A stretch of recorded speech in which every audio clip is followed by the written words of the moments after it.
Good evening, Punterinos. Welcome to the APAT show. Special guest tonight, Leigh. John Murray, of course, WSOP Fantasy Supremo is with, and Paraguay supporter Leigh. What is that all about? Paraguay's number one supporter, Des. What is that all about? How did I miss out on that? Yeah, no, a huge, big Paraguay fan. Look forward to learning about that. Support Paraguay, make money. That's how John sees this, because he is the only person that picked Paraguay in the giveaway comp. And he is already a fiver to the good. A winning team.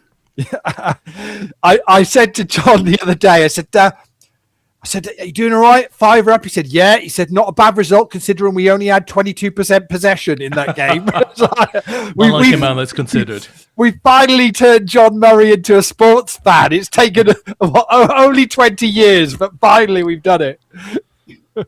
Get it done. I've always followed the World Cup, to be honest. It's the club football I don't like, but the World Cup, yeah. I've always watched that. So how have we found it so far, gents? I mean, obviously we're seeing second round group stage matches now. Teams are beginning to really show themselves. Any real shocks at this point? Well, Paraguay is doing very well. They might scrape into the knockouts, John. I mean, it's looking very possible. Who do you have in your last game? I'm not sure that he's folded. He folded under the first question. I think you've got Turkey in your last game, who are already out. So this is the irony. Turkey. No. You've got Australia. You've got Australia. Yes. We've been looking forward to that match against Australia. We feel we've got a good chance of coming from behind, So the question is whether 3 points is going to be enough to get teams through, isn't it? As the best third place team. You're locked in. Paraguay are locked in for third place in that group at the very least. Weirdly, now here's where the dynamics play an interesting twist on this. So the USA have got 6 points in that group. Australia have 3. Paraguay, I'm saying you, John, because obviously you're Paraguayan, obviously now, have 3 as well. And you play each other in the next game. Now, you could pretty much guarantee you both get through by drawing the game. Oh, don't go there, Leigh. Yeah. We can't go there. Not without cash, right? We can't go there without a bank of cash. But pretty much 4 points will get you through the... So you see... Well, this is the issue now, isn't it? That this is created is these dynamics, and there's also interesting dynamics whereby a team that's won their first 2 games and is now locked in to win the group because if a team's tied, it's now done on the head-to-head result rather than goals scoring. Means that they'll now play a weakened team in their third game and potentially give the team that they possibly should have beaten a chance to get through as well. So it's kind of thrown a whole bunch of interesting dynamics into this group stage now. Well, listen, Leigh. I'm shocked that you suggest that we would, try to fix the match, because Paraguay is known for its ethics. And to be honest, it was the Australians, John, I was thinking about. I mean, I wouldn't believe you'd come to the party with that idea, but the Australians, well, he might. How about it? You can't trust them, really, can you? Yeah, wouldn't give them a 4x, would you, Leigh? No, absolutely no. But it is going to, it's going to be fascinating to see how these group games play out, because why wouldn't you do that?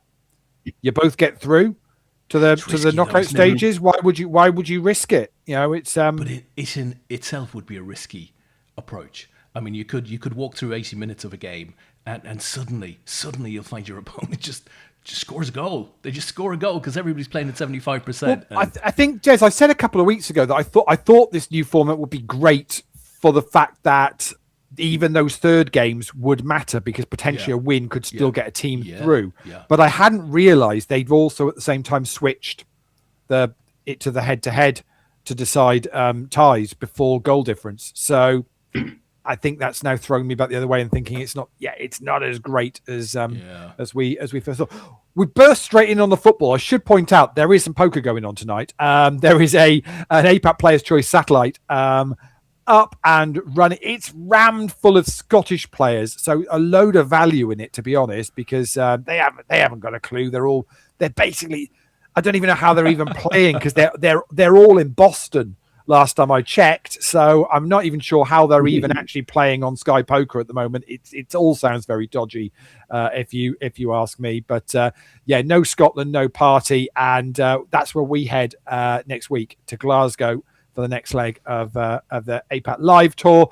And I can see plenty of Scottish players in there playing tonight, trying to bag their seat. You've got late reg for a little bit longer, so if you want to get involved in that, it's still overlaying. We're guaranteeing one 140 seat. So if you fancy jumping into that and giving it a whirl, Chip Leader's got about 60 bigs at the moment. Short Stack's got 20, so loads of play. Loads to go after. Leigh, look, you started on the World Cup. We started on the World Cup. To be honest, it's not really the World Cup that our, valuable viewers are interested in. One, Mr. Steve 40, friend of the show. Guys, are you going to post the teams with the number of pickers? Right. To be honest, I'm only really interested in Japan. My team. Steve like 40. It. Steve 40. You've clearly been on another planet, Steve, because if you go onto the Facebook group to the featured post at the top and click on that, it is being updated on a daily basis with the latest scores, and also there is a complete list there of every team, who picked what, and all of your ticket numbers as well. So the whole thing's there. Currently, thanks for that, Des, there is £58 in the side pot. Wow. That's £58 worth of money left on the table in poker terms that nobody wanted. Well, we are going to give that away as well at the end of the tournament. But all the info is up there on your splits. Japan, crikey, my eyesight's not that good. Let's have a look. Where are we looking at it? I can't even see Japan. Can't even find their group. Never mind their country. Japan won 4-0, I know that. Yeah, they've just won 4-0. Yeah, they have just won 4-0 actually. So 4 players picked Japan. Currently, they've got £10 in their pot, which means Steve 40, you've currently got £3 coming your way whenever Japan get buzzed. But I think you can have a little bit more than that, because I've got a funny feeling Japan are going to go a little bit further in the tournament. At the moment, all looking good for you, really. It's a nice bit of money coming your way. Leigh, did you see how the mighty Ghana are doing?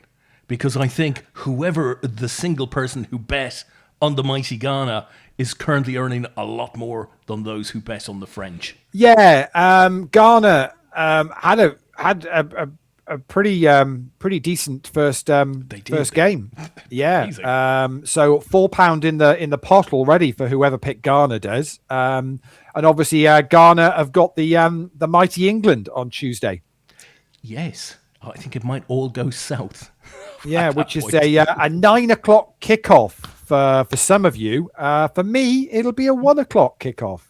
But hey ho! I promise not to. I promise no spoilers to tell you what the score is. Obviously, because we'll get to know before you will. But all good. And obviously, bunch of Simon Brooke, friend of the show, is going to the game. He's got a remortgaged his house, got a ticket for the game, and he flew out yesterday. And so, he's got tickets for the second and third group games, and then I will be catching up with him in Vegas, because he's going to fly into Vegas for a few days. So I hope he enjoys that.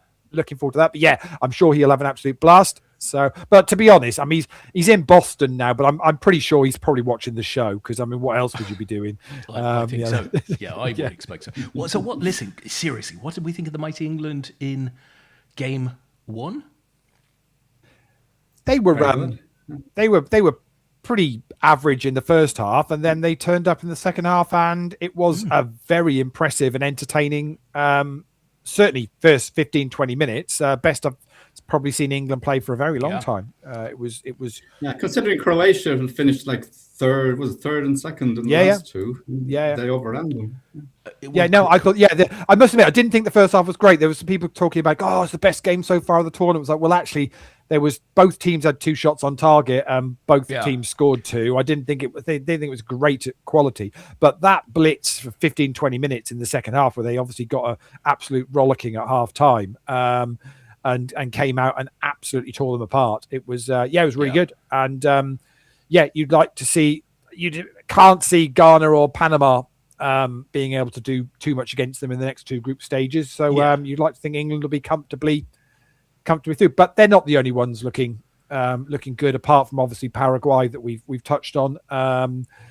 Spain looked very good today. France looked good in their opening game. Brazil have found a few goals.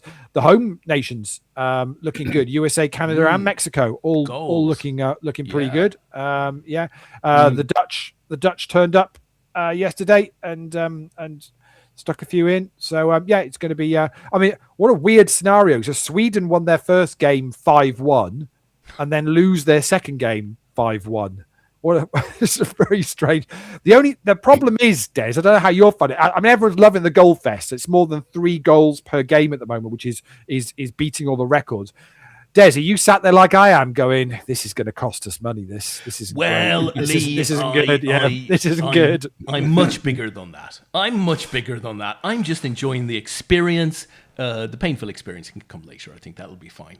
I was Mr. Brady to write a check. I was fancying a lot of 0-0 draws, in the group stages, but it's just not happened. It's just been goals galore, which means if anybody that's done the prediction for the number of goals on the APAT group for a hoodie, we might be way off the range that we had. I certainly think there's a couple of people already that can forget about it. They're not going to be in the mix. Lee, talking about hoodies, but there's a couple of matches where you would have expected there to be a lot of goals where nothing happened. No, exactly. Like Spain against Spain. That was bizarre, wasn't it? That was a magnificent game. That was bizarre. Yeah. Guys, Damien out there, thanks for the hoodie and the bucket hat. Damien was in Coventry, right? I saw a post.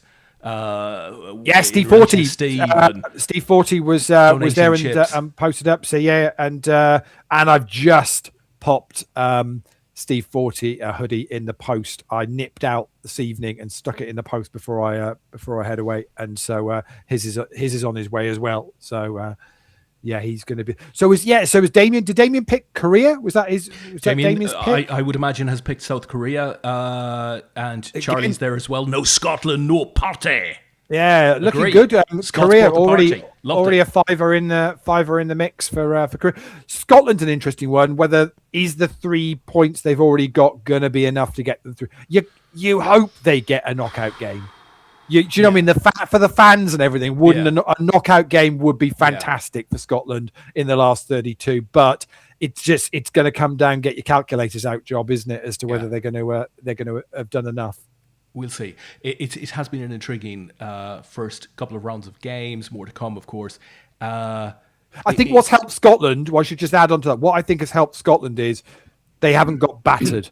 If they cannot get battered against Brazil in their last game, even if they lose that game by 1, that could be enough where their goal difference is only -1. That could be enough to see them through potentially. Agree. They haven't got battered, which is great to see. I think they've been part of every game, but they've looked a little light, particularly up front. A light batter, like a light batter, slight chocolatey, light batter, a light batter. Yeah, they haven't been battered, but they'll treat Brazil as a knockout game, right? They'll treat it as a knockout game where you try and take it to pens. Of course, it doesn't go to pens, but if you can get the game drawn after 96-7 minutes. And to be fair, Brazil why not? Brazil have played 2, 1-1, drawn 1. Yes, they look good in their most recent game, but at the same time, it was Haiti, wasn't it? It wasn't against Morocco managed to get a draw against them. So Lee, look, I had a call from a man during the week, and he said I own a leg on a horse that's running at X. He's available at something like 60 to 1 or whatever. Get an each way bet on him. So I don't know anything about horses, but I trusted the man. So I had a little each way bet on the horse and I won. Right, I won a tidy little sum. And I decided, right, I'm going to put a chunk, £50, on an outright winner for the World Cup. Right, I've had a little pool internally with the kids. We put a little bit of money on Josh was on Portugal, Gwen's on Spain.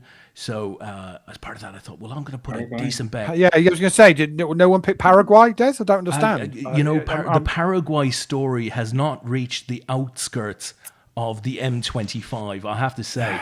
I'm a believer, just not in terms of cash.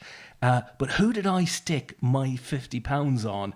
Probably just threw it into the wind, never to return, but the mighty Morocco. Now They were Morocco was super high odds. Pre-tournament. We had conversations, and who did I say?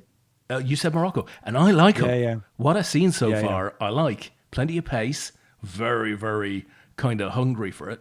And wouldn't it be great, and I genuinely mean this, wouldn't it be great to see an African country win a World Cup? That would be insane. It would be. It would.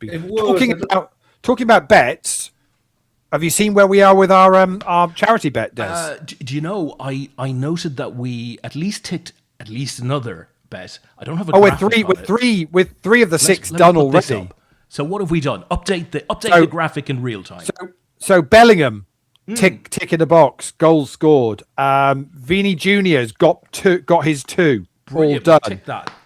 Isaac has done his. We got a bit of a problem with Doku because he didn't play, or he's not playing today because he's not very well. And rumor has it his wife is due to give birth, and he is going to leave whenever that happens. Oh shit! So that could be a problem for us. That could be a problem for us.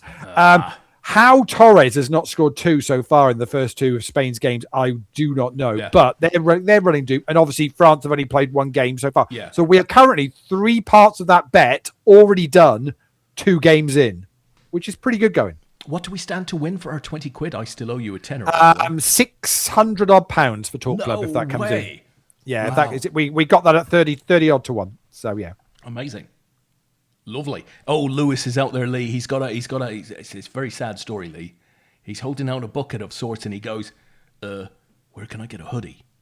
Where can I get a hoodie? It is a good question. Explain to Lewis the process. So basically, if you win one of our pro packages on poker raffles, we will send you a hoodie, and we are also dishing out APAT Vegas 27 hoodies across the year for different reasons. If you've won a seat into the November live final, we'll get you a hoodie there. And genuinely, if we'll have a few at different events that we'll be able to dish them out. I will have a chunk of them at the Worlds in Manchester. So yeah, there will be a bunch which will get dished out there. But they're not available to buy. We've got stock of them, and we're basically just helping to celebrate our 20th anniversary year and dishing those out. So but if everybody that wins a pro package on poker raffles gets sent a hoodie. So Leigh, I've got a couple of things from the chat box. Charlie is back in and says, strangely, Brazil could be the easier game. I have heard people say that.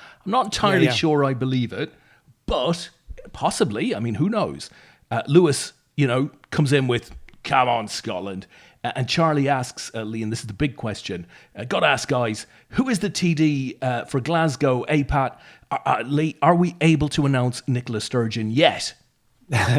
So when you say TD, it'll be TD'd by Glasgow, by Grosvenor as normal. But Jamie Robinson will be up there looking after all of the players for APAT and probably playing as well. Sophie was at Coventry this weekend and ran super deep, made the final table.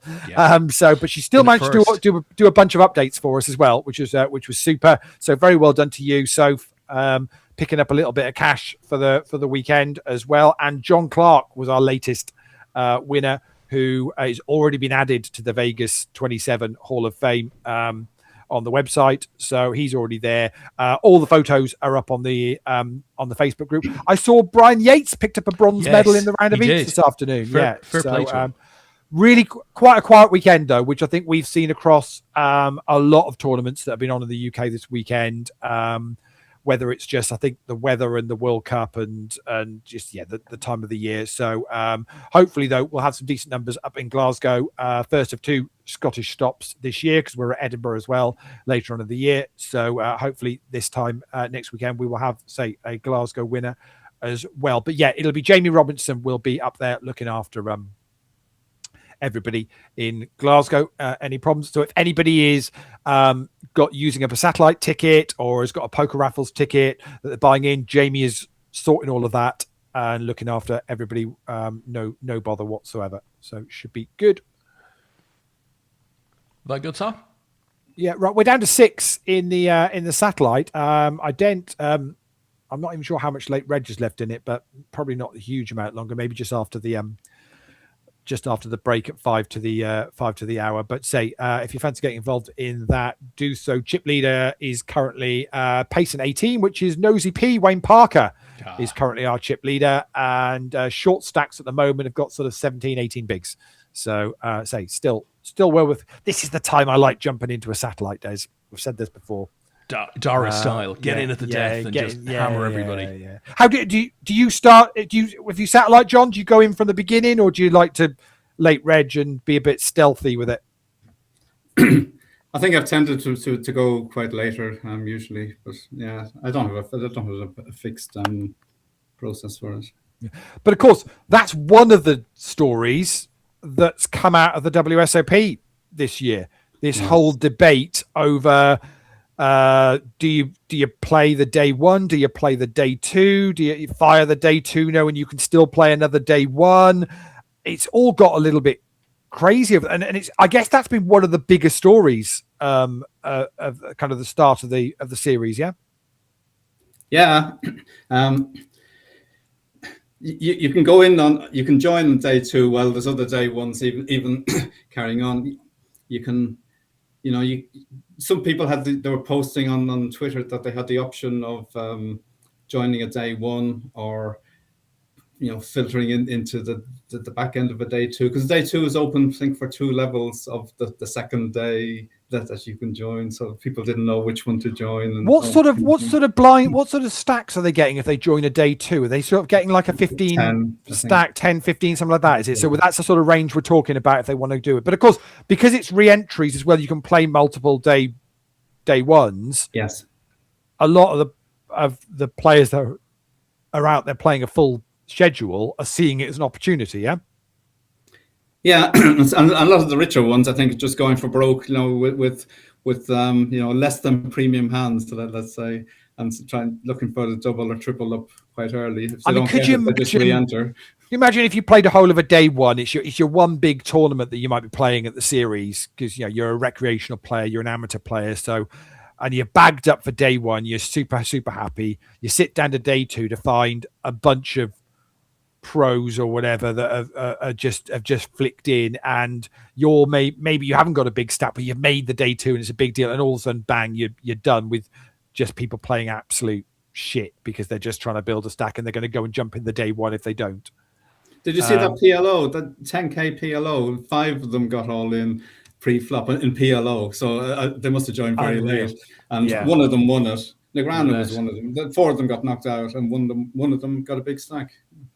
Wow. I mean, talking about Negreanu, I understand he's not having the greatest series so far, and he's sort of. I saw a figure of 700k.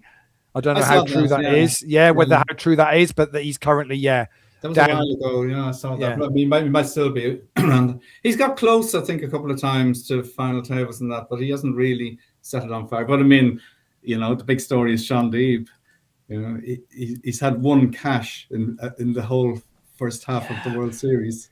He says he's down about 80 big blinds or something, or 80 buy-ins. Yeah, it's like wow.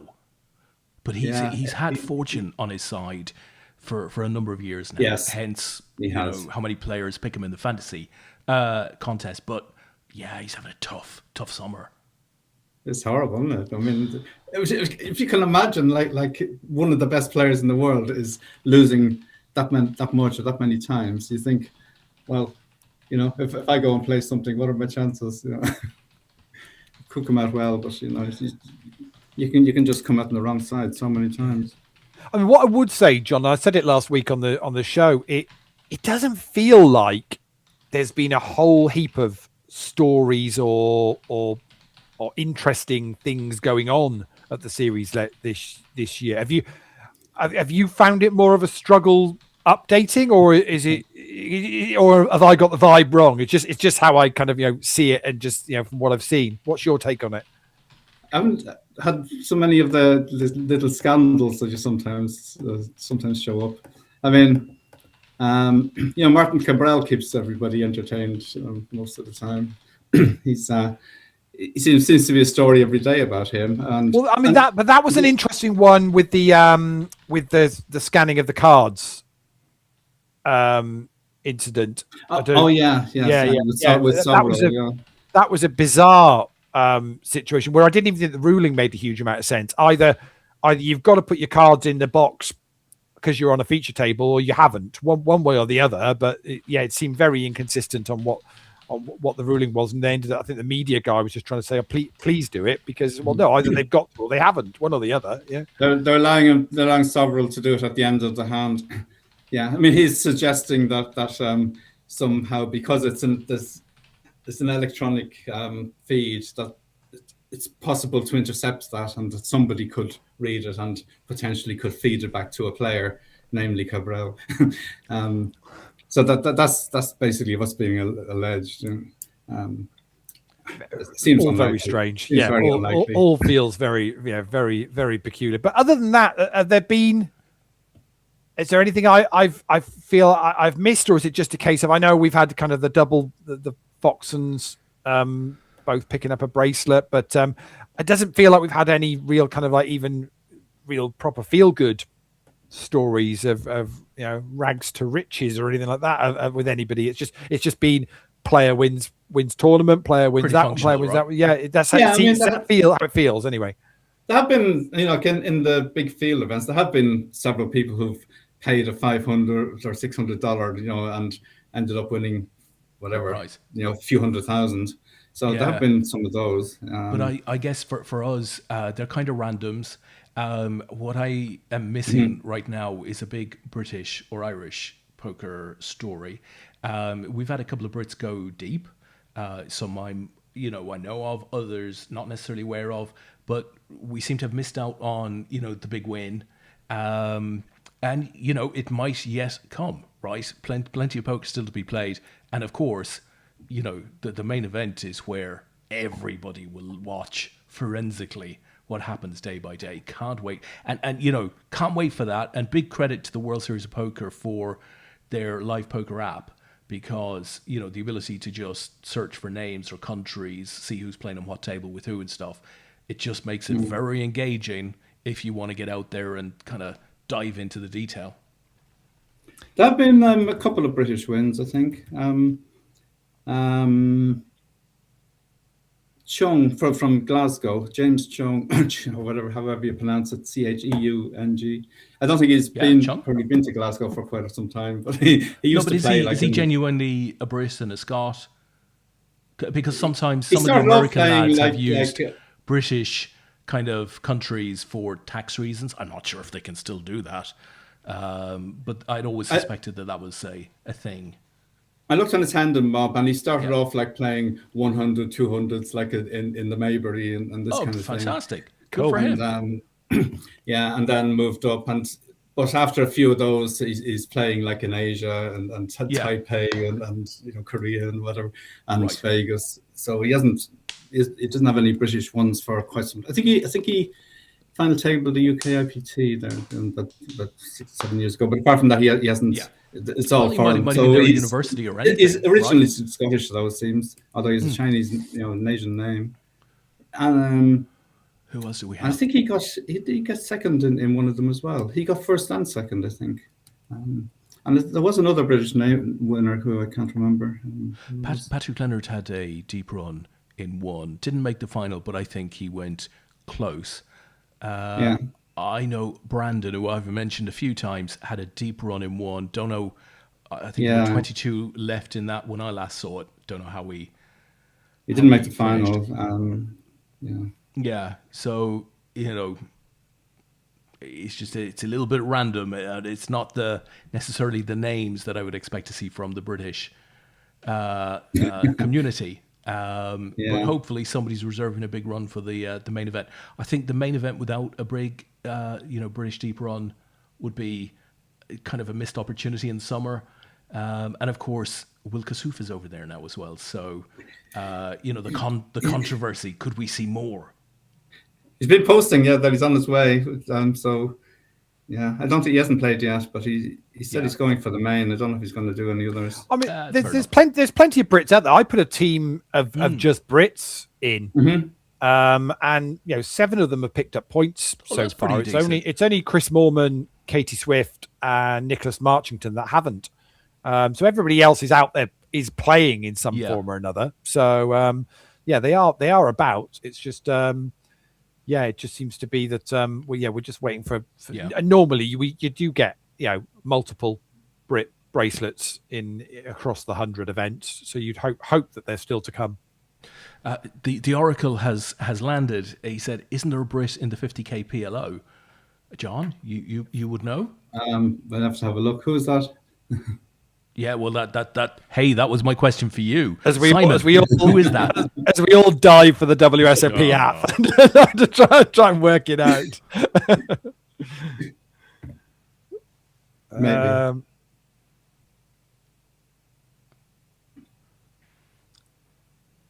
And lots of discussion. He's not giving us a clue, is he? He might come back. Remember, they hear what we say 30 seconds after we say it. Oh, yeah. Robert Cowan. Oh, really? Yeah, he's chip leader. Yeah. With 8 left. Okay, good for him. Exciting. 50k. I want to say Welshman. Am I? I remember that name coming up previously. He's not, I don't know. Southampton, is he? I want to say. Why I want to say. You can look him up. Yeah. I just want to know whether he's got. I thought Welsh. Yeah. Welshman. Yeah. He's number one. He's number one on the all-time Wales. So he's ahead of you, Leigh. On Hendon. Yeah, well, that's how I know him. Yeah, because he's just ahead of me. So there's been several players who've had multiple results. Several final tables and that. There's one double winner so far from Japan. Kihara. Yeah. I remember that, John. You laugh, Des, right? I am still in the top 20 on that list. I'm somehow. laughing at that. I have no idea how I am still in the top 20. It's amazing, but deserved. It just shows how bad Welsh poker really is. I tell you what, guys, it's all right kind of laughing at these poker players and stuff, but actually I remember when I met the World Series of Poker final table, the main event back in the early 2000s, the mid 2000s. It's very pressure-filled occasion, John. Obviously, I was only spectating. I'm sure it is. I mean, I haven't been at a final table. It was quite difficult to stay away from the beer from those shoes. You don't want to get sopped in beer too early. No, I did witness a couple of LPPL players a few years ago making final tables. Yeah, I remember crikey. Liam? Did Liam make a final table? Liam, surname starts with C. Liam and they've had Dave. a number of I want to say Dave. Yeah. Liam and Dave, that's about as safe as you can get there.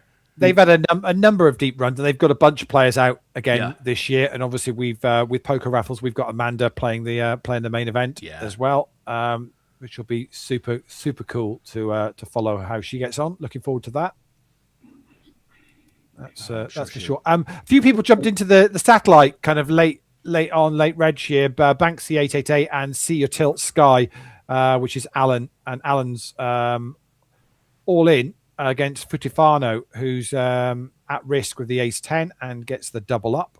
Futifano won satellite last week as well. So, and I will find a name on that in a second.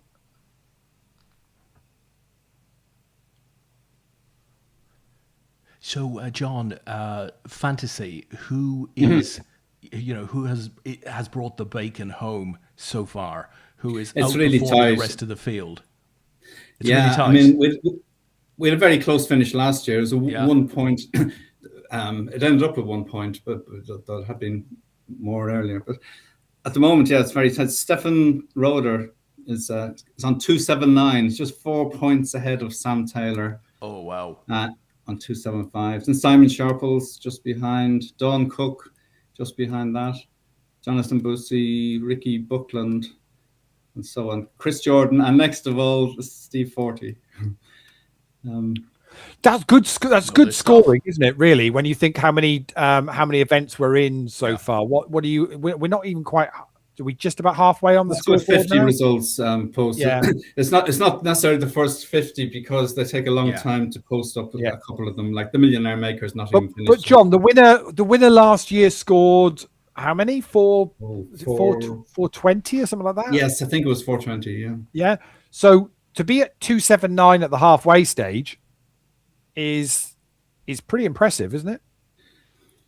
Yeah, I mean there are 6 people with more than 250 at the moment. A couple of them only just, but yeah, I mean there's 3 above 260. So yeah, I mean we might end up with slightly more, but it doesn't seem we're going to be that much different. Probably 4.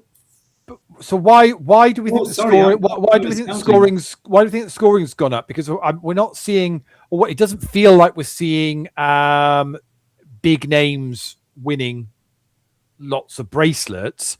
But is it just that the big names are consistently running deep in events? Is that what we're seeing? Some of those final tables, it's like all What was the one the other day? It was a ridiculous.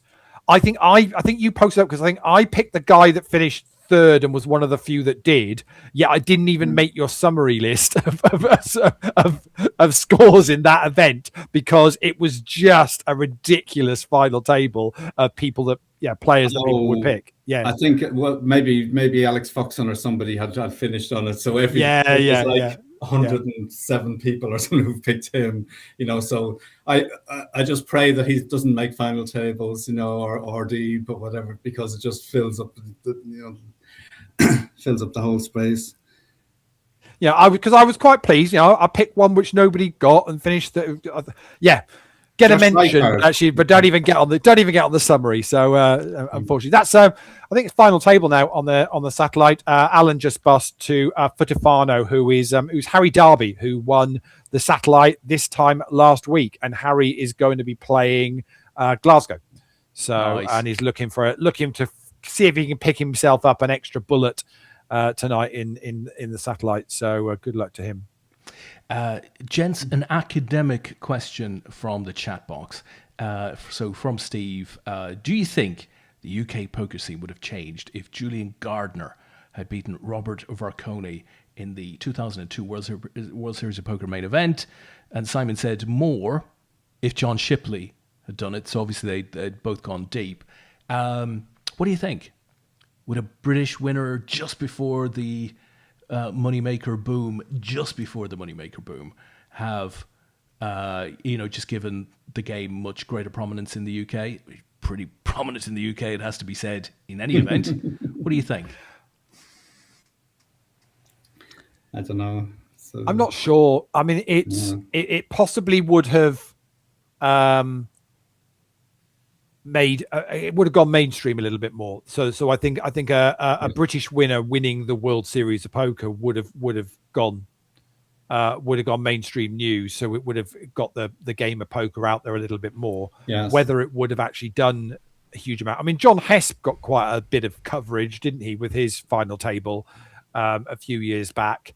And we've had Brits on the final table since then, and it doesn't get picked up by anybody. So I guess it would have to be a winner. It's always the argument that if a female player won the main event, would that all of a sudden blow open the women playing poker? I'm just not sure it actually would or make that much difference. You get if it was a Brit, you get a little bit of interest.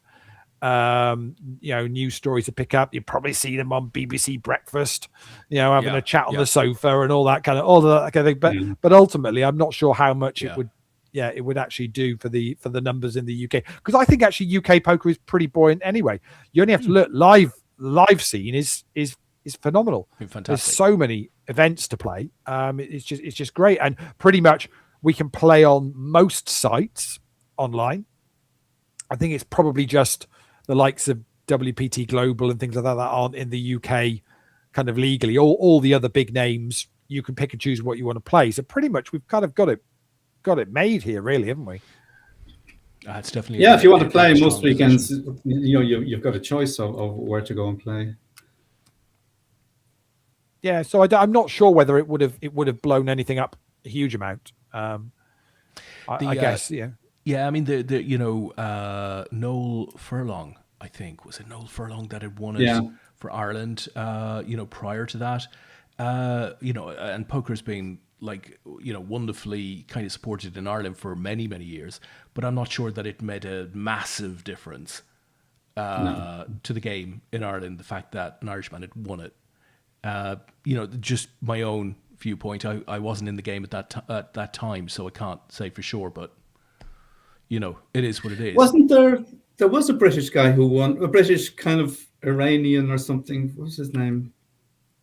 Can't remember his name. Yeah, I know who you're talking about, but presumably didn't. You're talking about Mansur Makhloubi, aren't you? Yeah. He's Welsh as well.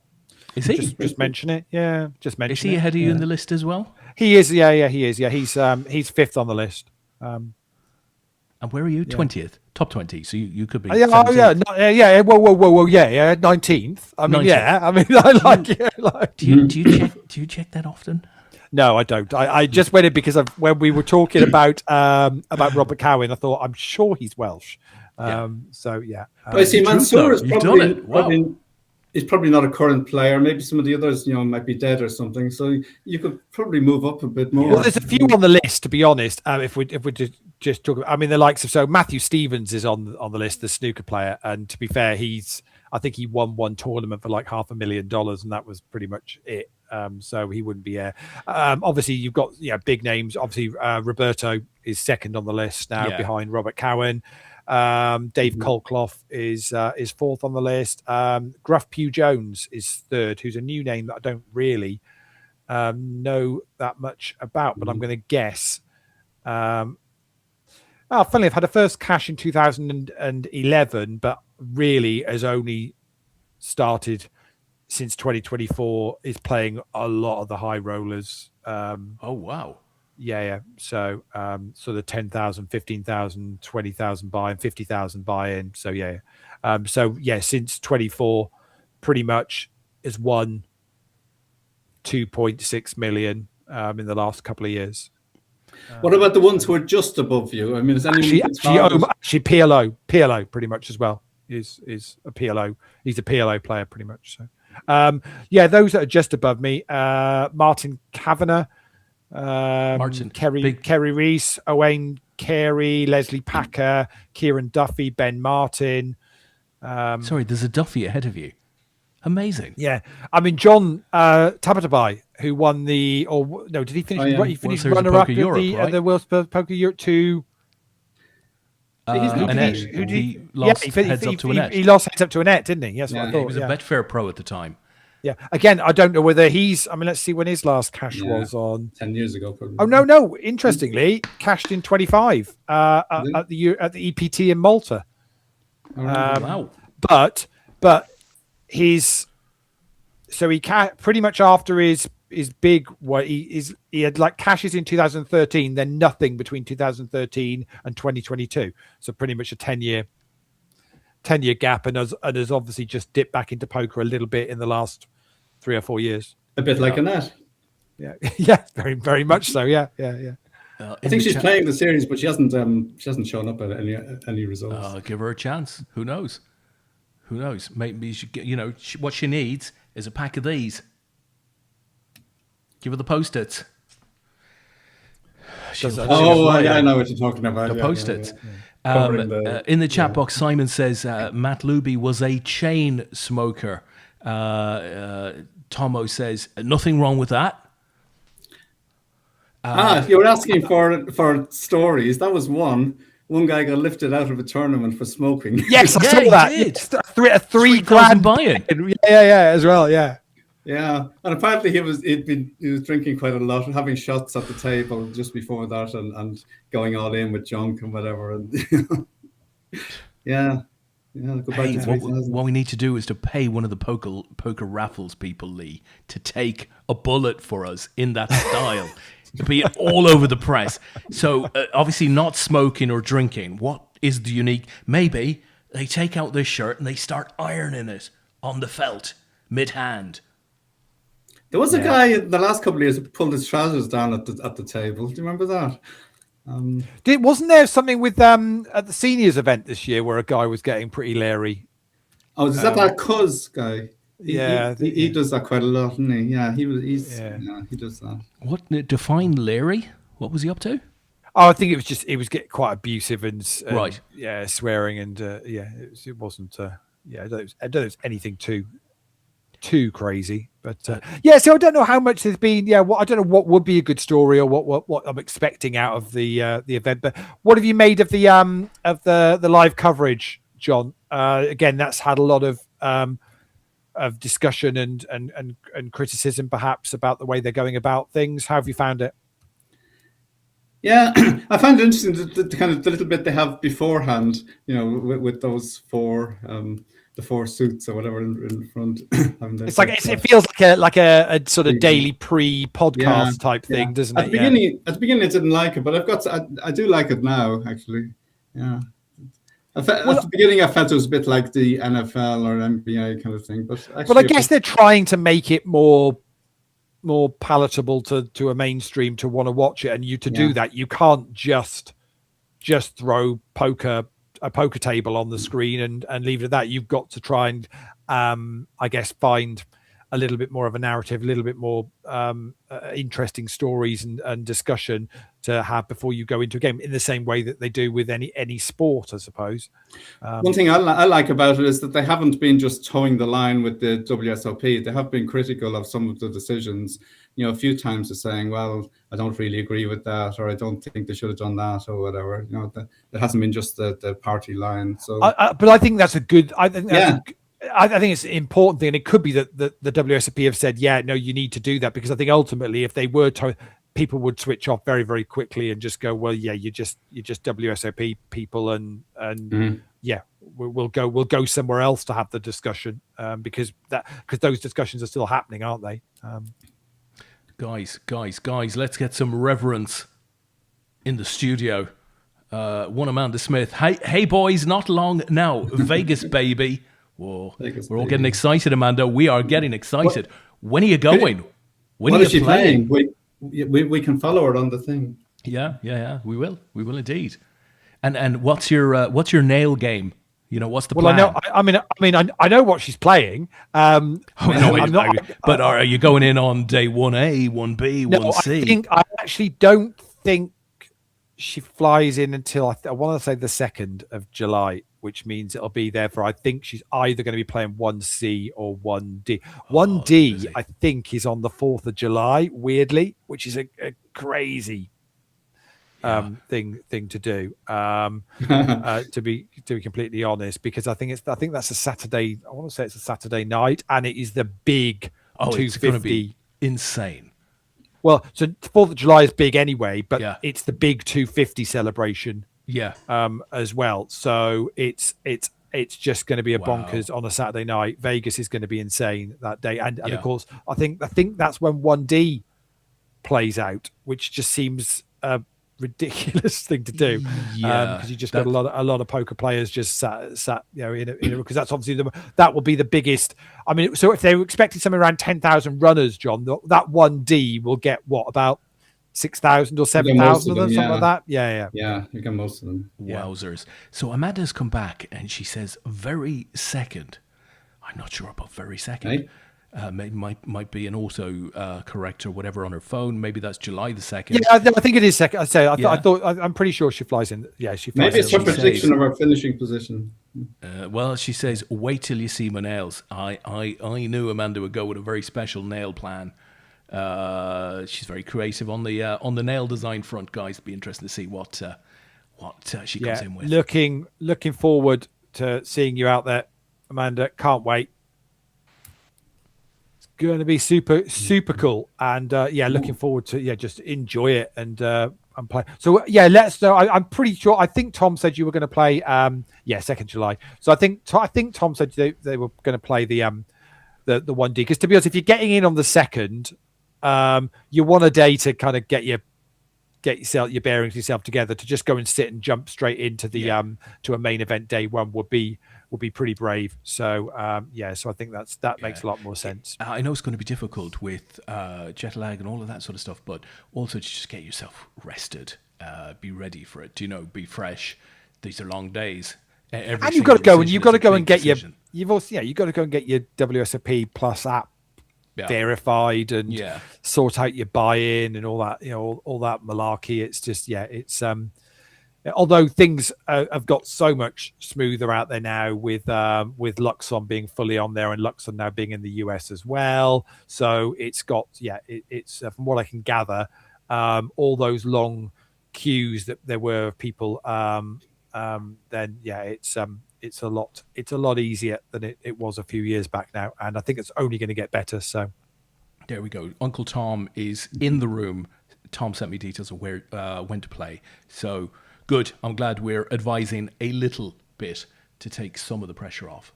Excellent. I think the other thing is if you're a recreational player, John, day 1A, 1B, and 1C are a little bit heavier on the pros. Would that be a fair comment? Do the pros tend to play those days? Possibly. I mean, it's hard to know. I mean, there's always a discussion about. You see some of the pros tweeting about. Do you still call it tweeting? Yeah, I think so. Yeah. Which days they should play and so on. And there doesn't seem to be a consensus. But yeah, I think they probably go a bit earlier. Maybe they should go later if there's going to be more wrecks in those days. That they can avoid each other a bit. But. Yeah, it's a tricky one, isn't it? But I mean, they're so long days. I mean, what would you guys do? Would you? Because obviously you can buy into the day 2 now. Would you want that day 1 experience of sitting there playing and really grinding out? You might end up going back with just starting stack or a little bit above. So I think when the Tower played it the other year, I'm sure he bagged up at the end of day 1 with about 50% more stack than he started with, and that was it. And he sat and played poker for a day. But is it the whole experience of you're playing the main event and so you don't want to miss any bit of it, or is there part of you that would go, actually it's so deep at that point, you might just as well wait and late reg? I think if I was playing it and it's a once-off, I'd like to be there for as much of it as I could. Although, I mean, it's an expensive thing to say it's just for the entertainment. But yeah, I'd like to be there for all of it. If I was playing it every year or something, then there might be benefit in going in on day 2. Yeah. Amanda says it's only 1 bullet for me. Well, it's 1 bullet for everybody in the main, isn't it? It's the one which is is still a freeze out, and you get 1 shot at it every year, and that's your luck. And say there are plenty of people that would love to have 1 shot at it and give it a whirl. I mean, for anyone that doesn't know the story, Amanda won the poker raffle package last year, but couldn't make it last summer, so is going this year. But actually, I don't think Amanda will mind. Say Amanda had 20 tickets, so £20 worth of tickets for that draw, and is now only 10 days away from playing the main event in Vegas, which is just phenomenal. Do you reckon that's the best strategy if something comes up again, that we should all buy 20 tickets? And yeah, I think 20's plenty, to be honest. Yeah, that's all you need. That'll be fine. So Simon Lawler says max late reg day 2. I don't know what stack you'd get. No. I mean, I'm assuming it's a little bit better in the main event. The old pro, huh? Do you think it's still going to be about 20 bigs? I think you get more. It's got to be more than that. It's got to be more than 20 bigs, isn't it? Yeah, I think you get more in the main event. I think you get quite a good stack still. So there is an argument for it, isn't it? Is just and then just start playing from that point. So I'm curious to know how many exactly you do get if you max late reg it. What the what the numbers are. Let me see if I can find it on the app. If it'll let me know. Yeah, you're a bit sick if you join from the start and somebody joins with a starting stack and you've only got 10,000 chips left or something. Yeah. That's for the point. Yeah. Mm.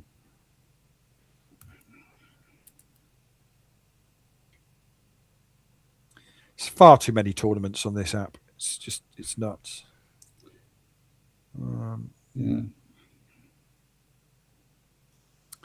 So do you know what late reg is? Yeah. Is it just 2 levels on day 2, or do you think it's longer than that? I think it's 2 levels. So the stupid thing is that's only because you only play 6 levels on day 1, don't you? Yes, that's right. So it must be the end of level 8. It is. Which is end of level 8 is 600, 1200. So you still got a bit. What's the starting? what's the starting stack on the main event? 60,000. Yeah. So you basically got 50 bigs. Oh, that's fantastic. Yeah. Why wouldn't you do that? If you think you have a skill advantage and you want to avoid some of the pitfalls of the enthusiastic recreational player on day 1, why wouldn't you do that? I mean, to be honest, 50, save yourself a day and it's 50. You're sitting down with 50 bigs. I mean, you're also avoiding the possibility of coming back with 300,000. It's true. It is true. But you maybe. But at that point, 300,000 doesn't do you much of anything. Okay, gives you a chance, I suppose, to move on. But no one. No, I mean, I'd be curious to know the chip leaders. If you took the top 10 chip leaders at each of the day 1s, where they end up finishing in the tournament. I bet it's a rarity that they make a final table. I think if you're a pro as well, you're opening up the opportunity to play another couple of side events on your day 1. You know, you could be playing something else. You might go deep. You might cash. Wow. Exciting stuff. Even if you're an amateur. Yeah. Vince was out there. Do we know how he did, John? I don't. No, I only saw yesterday that he'd posted something, but I hadn't seen anything about him before. I'm assuming he's only just got out there because it looked like he was just. So hopefully, I'm fingers crossed. Say I'm heading out tomorrow, so I'm hoping that he's going to be out there next week as well, which would be cool to have a catch up with him. What are you playing, Leigh? I've got nothing in the schedule at the moment, John. I'm open to whatever takes my fancy. I do quite like the looks of a couple of the WSOP events. There's a Mystery Millions that looks quite good. I will probably play the Ultra Stack, the $600 one, because that looks quite good. I'm going to avoid the Gladiator at $300 because I'm just told that's just an absolute fuss. And I may play the Mini Main, which is $1,000. Yeah. So they're kind of the 3 that I'm sort of looking at playing. Quite liking the looks of some of the stuff at the Aria, the kind of the daily comps there. So I might well give that a whirl. And I'm always disappointed if I've not played something down at the Venetian or the Wynn on a trip, because I quite like those card rooms. So yeah, I will give that potential chance as well. But say it's a really good.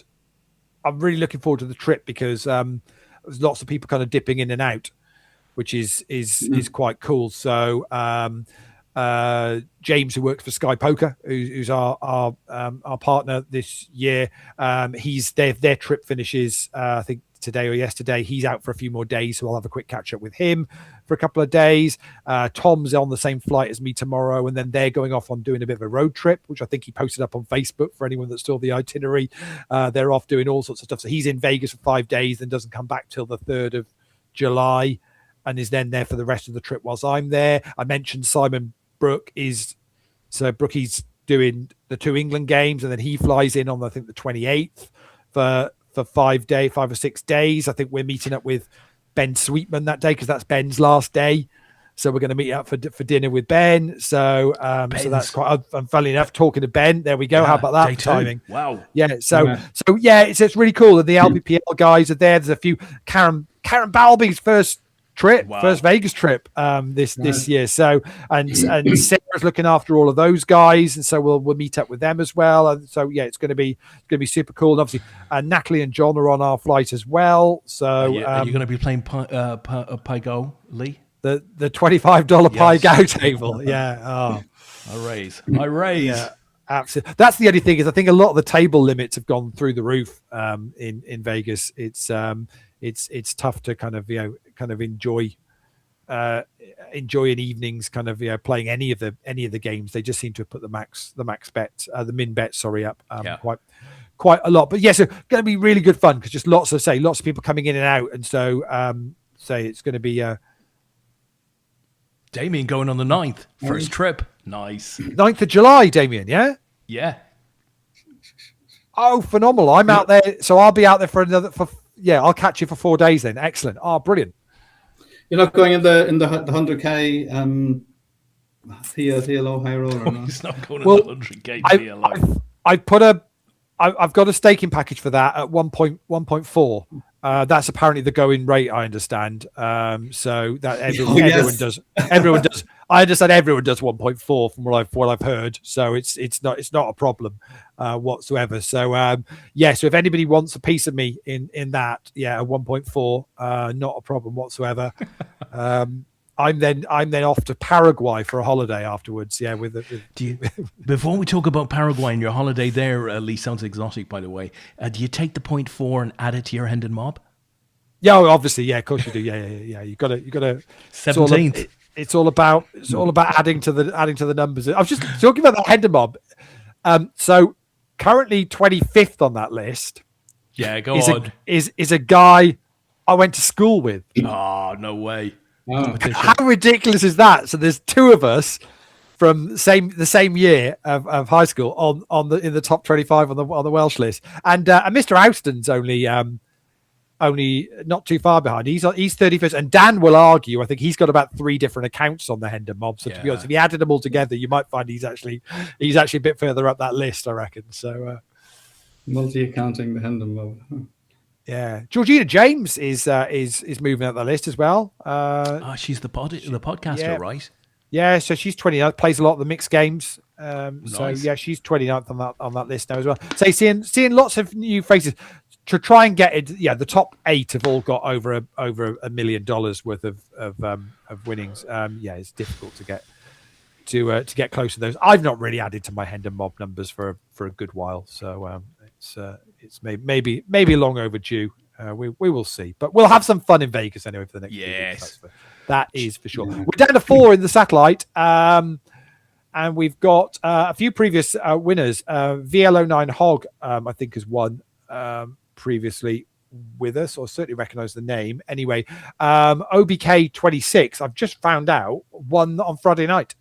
So the satellite ran on Friday night, and he's and that's Owen Keir. So he's playing Glasgow as well. Either side of him is obviously Oh Boy, which is I'm gonna guess is Jamie, and I don't know who Pish Flops is, but it feels like it's a Scottish player, doesn't it? It's just it could be any number of Scottish players. Pish Flops is going to be a Scottish player, 100%. That's for sure. So, but it's actually it's Owen who is chip leader now with say top of your screen, or bottom left of your screen at the top of that. Anyway, so say 4 left, 1 seat up for grabs. Do you know what we might do, Leigh? We might not see that out tonight because one of us, well, maybe more, but certainly one of us, has a car full of university stuff and needs to, after this stream, drive to a storage unit, do all the unlocking, unload the car, drive back, get to bed.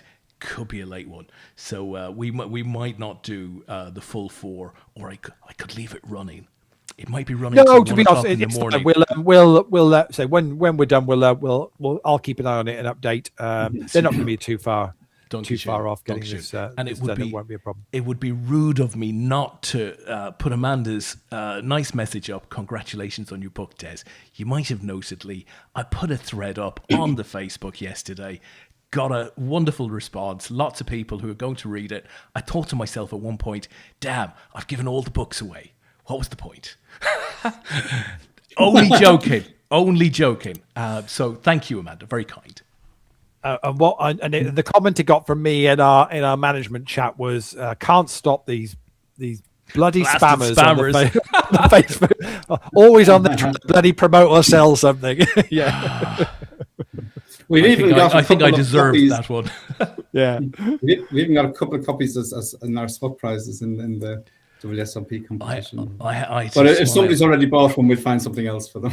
I had to smile, and Carl might be out there, but when I gave him the 5 books, naturally you think you give a book, it's for a bit of promotion, right? A bit of promotion, get the brand out there. But the 2 he's given away so far, he said, and a book by Des Duffy.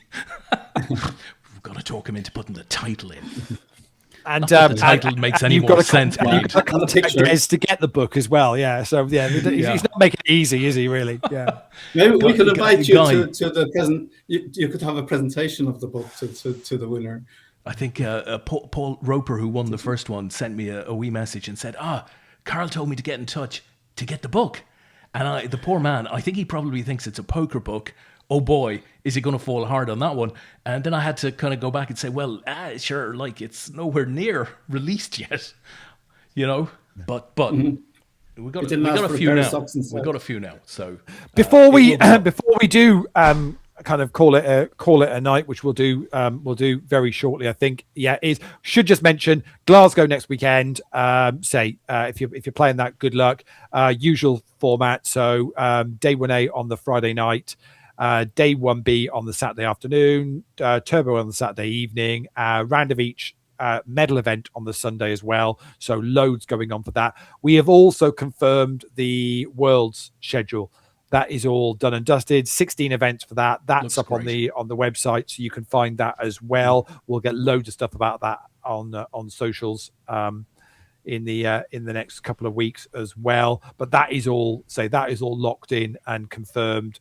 With the venue, so really looking forward to those that week in Manchester as well. So you can go and check that out on the website as well, and see all the info for that one.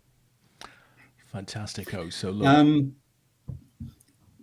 we just say we've got lots of spot prizes coming up in the next couple of weeks. Some of them for competitions.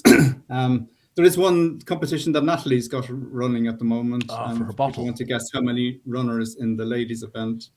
When is the ladies' event? Is it coming up soon? Thursday. Is Natalie going to play it? She is playing it, yeah. Excellent. Let's hope she has a really good run. I think that would be incredible. Yeah, she's playing. She's playing it on Thursday, and I think the England game is on Saturday. And I did tell her I hope she can't watch that. Is that when the final is? I don't think it'll be the final. It'll be the 3rd day. So I'm guessing the final would probably be the Sunday. I'm going to guess it's probably a 4-day event. So yeah. Tomo's in the chat saying who's running Glasgow. It is Jamie Robinson is looking after Glasgow for us, Ian. So you will be in very safe hands. But obviously, Grosvenor Casino at Merchant City are a super venue, and they're all looking forward to looking after everybody there as well. So. Simon mentions welcome edition of the PL08 at the World. Yeah, we got a little bit of feedback, a couple of things we were missing in there, and we're missing, I think, a PL08, and I'm not sure we did we did have a PL08. It was PL08 that was missing, so we did have a little bit of a rejig on that to get those included.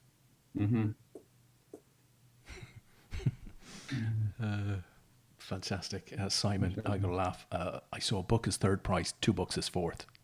Thanks. Yeah, thanks. Seems pretty fair.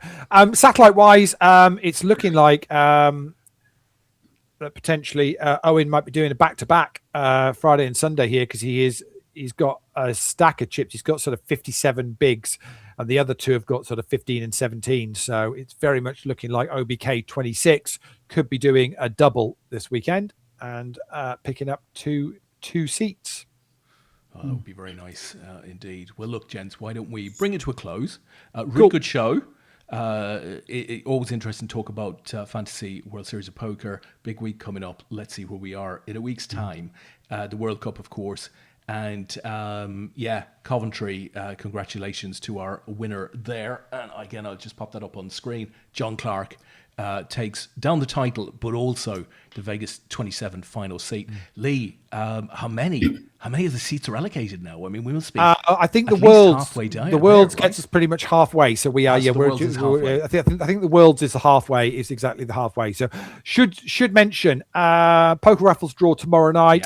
APAT Players' Choice seat up for grabs. You can use it for Glasgow if you want to, and we are running a discount throughout June and July leading up to the Worlds where you can get 20% off all APAT draws. We've got a pro package on there as well. So a couple of draws that you can use it for. APAT 20 will get you 20% off all of your tickets for any APAT draws. And you can join Des tomorrow night for the latest APAT draw on poker raffles at 9:00. Fantastic. Brilliant.